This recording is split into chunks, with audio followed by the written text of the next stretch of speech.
Hello YouTube. This video is going to be making a gray wood stain using the Keda wood dye kit, the powders. I'm just cutting the bag open and I'm putting it into a container right there. It just makes it a little bit easier to scoop out. I would recommend going with 1 ounce of water for this process. I ended up using a tablespoon and it got a little bit thick in there. So I would recommend going with 1 ounce and then adding isopropyl alcohol if you're going to end up adding the alcohol. Otherwise, if you're just doing 8 ounces, it's not going to really matter. It'll dissolve completely in the water pretty rapidly.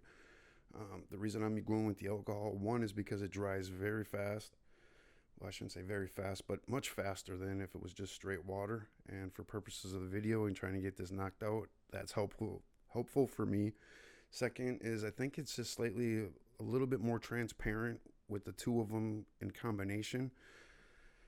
So there will be a little bit of a look difference, I guess you can say. I mean, they're both going to be pretty decent, but that's what I ended up doing for this video. The first 2 minutes and 50 seconds of this video is going to be about me testing the drop-off pieces to try to get to a gray that I'm looking for. It's not like I'm looking for a specific gray stain color. I'm just doing something that I'm going to end up liking. The piece that I'm working on, the final project piece, I guess you can say, is just a blanket holder. You can see the second one in the background over there, and it's going to be going into the closet, so it's not like it's going to be sitting out in the open or anything like that for me. And so I just decided I was going to do a video, and one of the questions that we get asked quite a bit is about how can I make gray. So this is for all of those questions. So in total there was, I'm gonna say, like 1 ounce of the water and then 7 ounces of the isopropyl alcohol to 1/8 teaspoon, or for those of you doing it by weight, about half a gram of the Keda black wood dye powder. This is the final test piece that I ended up getting to. I did a one coat and a second coat just to kind of see what the difference was going to be.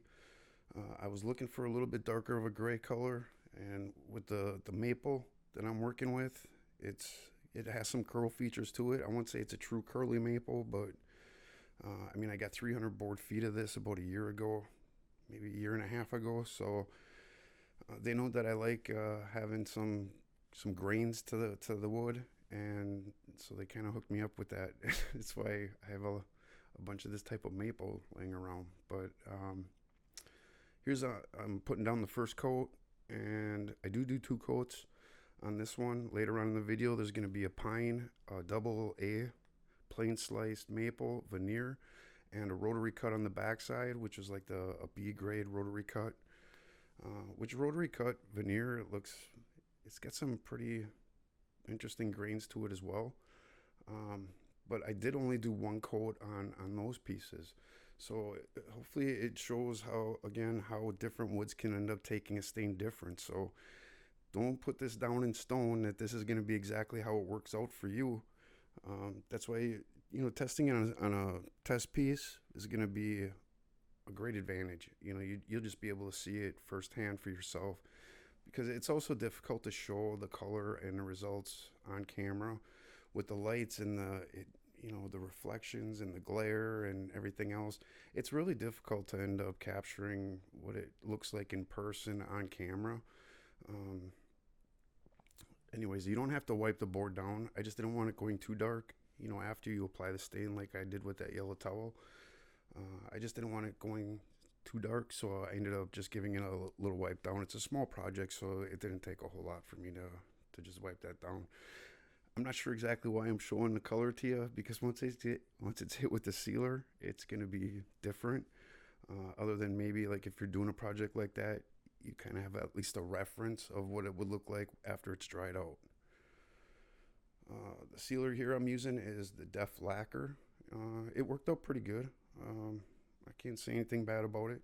I mean, I did end up having, this isn't my best actual work. There's like a little bit of run on the one edge, but like I said, it's going in the closet. I'm just doing this video to end up showing how to get a gray color. That's the pine that side wasn't sanded. Um, that side was sanded. Uh, the back side with the burn on it was just a drop off piece, so it was already burned. So I decided, well, I'll just hit that with the color as well. So, um, but yeah, this is the final result with the maple, and it turned out really nice. I think it's a nice gray. It's kind of like a silver gray. I mean, you can modify it. It can be a little bit lighter. You can go a little bit darker. But if you go too dark, it probably ends up shifting more towards like the black tone. So you kind of want to be careful. You don't want to go too heavy with it. Otherwise, you can always go with a like a 220 grit sand. If you wanted to mix it up heavier and just do it in one coat, that could be an option. I mean, there's a lot of different variables that you can end up doing to end up, getting certain colors and shades the way that you want it, especially on different woods. This is the pine. As you can see, it turned out a little bit lighter on the pine, which I thought was actually quite surprising. I thought it was going to go darker because it's a more porous wood and probably absorbs the stain a little bit easier. But for some reason, it just ended up going a little bit lighter. That's the double A slice, plain sliced veneer.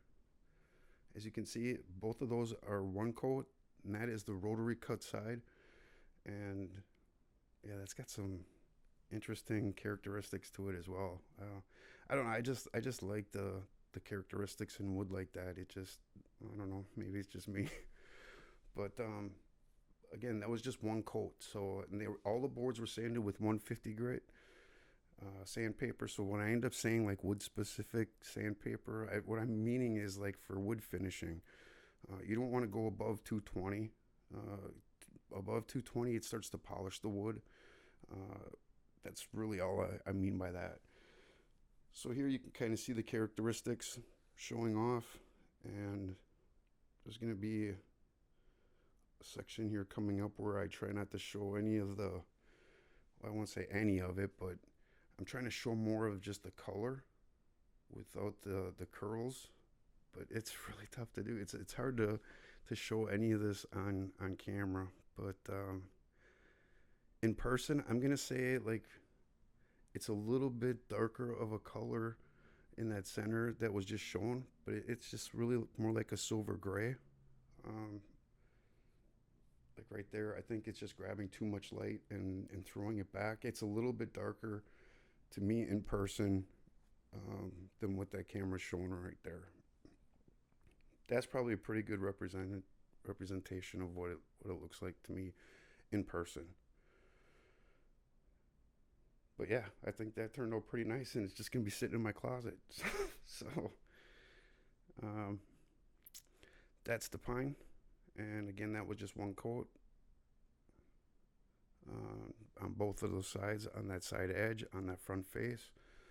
I'm not sure why I didn't show the back side with the burn on it. I mean, I think that the backside, it it turned out with the burn marks and then with the gray spots. So I mean, it's the best way I can describe it. I'm really not sure why I didn't show it. But yeah, that looks clean. I mean, it's a clean looking finish on pine. On and this is the other thing too with the veneer. If you're looking at it from one way, it can end up looking dark, and if you walk to the other side, if it's a bigger piece, then it can end up looking light. Like it flip flops sometimes. So that's another thing that you can try to understand. See right there is probably right there. It can kind of show that the one side was light and then it went to dark. That's the rotary cut side again. But I think that if I was gonna do with the veneers, I would probably add another 2 more ounces to it. I mean, you can try it with the 8 ounce mix and then add more to it, given your testing and things like that. But here, I think you'll end up seeing what I was talking about, how they can kind of flip flop back and forth. Like one side may look really dark, and then the next side will look light, where they're not matching. And I don't know, it's just the way that it's laid up or how the veneers are cut a certain way, but it's a magic trick. Here's my magic card right here. Look at it.